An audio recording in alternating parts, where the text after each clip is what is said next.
राजस्व मंत्री चंद्रशेखर बावनकुळे ने घोषणा की है कि किसान 2 लाख रुपए तक का फसल ऋण लेंगे तो उन्हें अब स्टैंप ड्यूटी नहीं भरना पड़ेगा। राजस्व विभाग द्वारा लिया गया यह ऐतिहासिक निर्णय आज से लागू हो गया है और सभी सहकारी तथा राष्ट्रीयकृत बैंकों पर इसका पालन अनिवार्य रहेगा। किसानों को राहत देने वाला यह महत्वपूर्ण निर्णय है, ऐसा उन्होंने कहा है। उधर राजनीतिक घटनाक्रम पर बोलते हुए बावनकुळे ने गठबंधन दलों में मतभेद टालने की अपील की। अजित पवार के बयान पर प्रतिक्रिया देते हुए उन्होंने कहा कि ऐसा बयान देने से बचना चाहिए था और समन्वय बनाए रखना आवश्यक है। चंद्रपुर में हुए विवादित मामले में कार्रवाई की गई है, जबकि सोलापुर और गढ़चिरौली का घटनाओं पर सख्त जांच और कार्रवाई की जाएगी, ऐसी जानकारी भी उन्होंने इस वक्त दी है।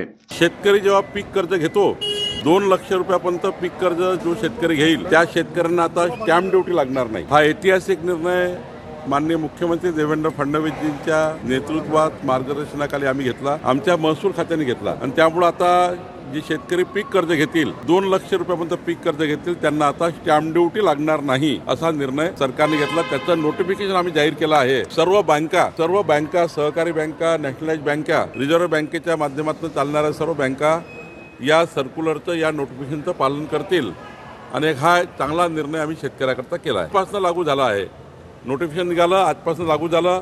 2 लाख रुपयाचं पीक कर्ज आता स्टॅम्प ड्युटी नाही। जे शेतकरी पीक कर्ज घेतात ते सर्व शेतकरी यांना हा निर्णयाचा फायदा होणार आहे। ते का फिक्सिंग आहे, ते प्रश्न लिहून देतात, ते प्रश्न उत्तर वाचतात। असं आहे की ते मुलाखत कुणाची आहे, संजय राऊत जी मुलाखत घेतात तिकडे ते उत्तर देतात। ऑलरेडी पहिलेच ब्रीफिंग झालं असतं, नोट तयार असतं, त्यांची नोट तयार, यांची नोट तयार, फक्त मीडियासमोर येण्याकरता हा प्रपंच केला असतो।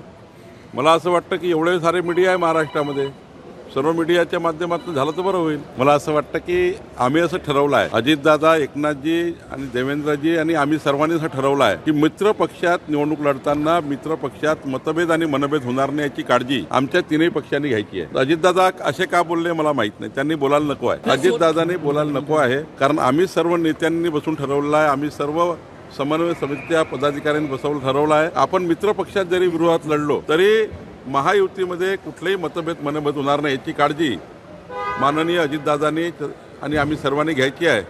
माननीय मुख्यमंत्री देवेंद्र फडणवीसजी यांनी आत्तापर्यंतच्या निवडणुकीच्या कुठल्याही भाषणामध्ये कुठल्याही नेत्यावर कधी टीका केली नाही, कुठल्याही पक्षावर टीका केली नाही, विकासाचे राजकारण केलं, विकासाचा व्हिजन मांडला आहे। त्यामुळे माझी एकनाथजी आहेत, अजितदादा आहे, आम्ही सर्व या सर्वांना आमची विनंती राहील, सर्वांनी समन्वय करून मित्र पक्षामध्ये मात्र मतभेद मनभेद करू नका एवढीच विनंती। आम्ही त्या भानगडीत पडणार नाही, आम्ही मित्र पक्षामध्ये मोठ्या भावाच्या रूपामध्ये आहोत, त्यामुळे आम्ही कुठले उत्तर देणे, काही टीका टिप्पणी करणार नाही।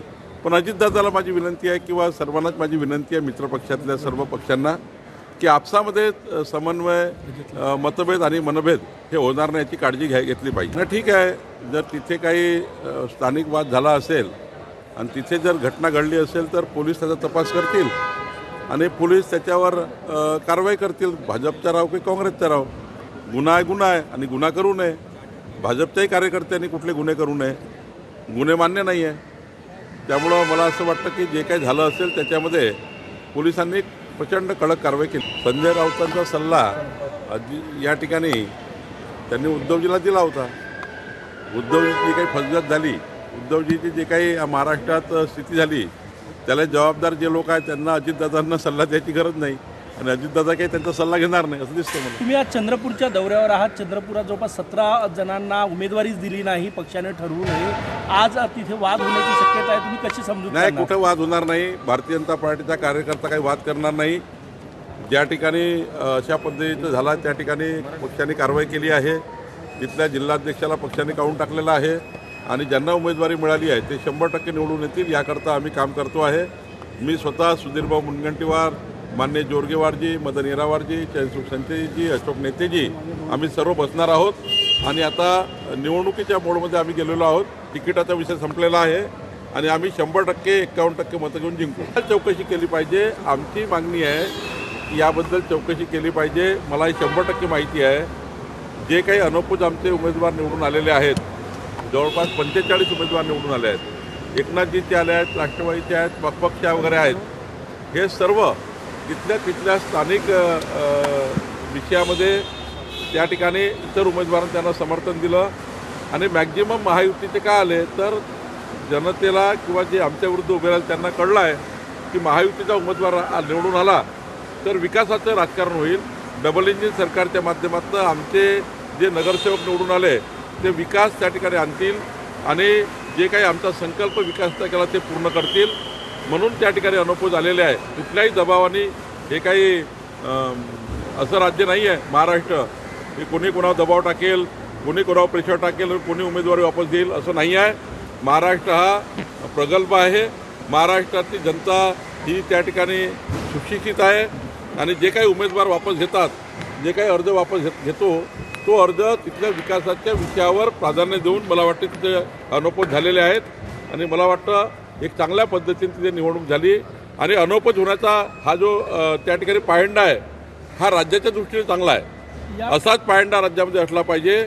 फार निवडणुका न होता या ठिकाणी अनोपोज झालं तर त्या ठिकाणी मोठ्या प्रमाणावर विकासाला नवीन चालना मिळतं. सर्व पक्षाचे लोक एकत्र येऊन त्या ठिकाणी विकासाचं साध्य या ठिकाणी करतात. त्यामुळं मला वाटतं अनोपोज झालेले जे उमेदवार आहे त्यांना शुभेच्छा देताना त्यांनी आत्ता ज्या उमेदवारांनी त्यांना मदत केली आहे त्या सर्वांना सोबत घेऊन तिथे विकासाचं राजकारण करावं. हे আপনার হনক কামত লগাওক আজই কল করক 1-800-313-1212 লো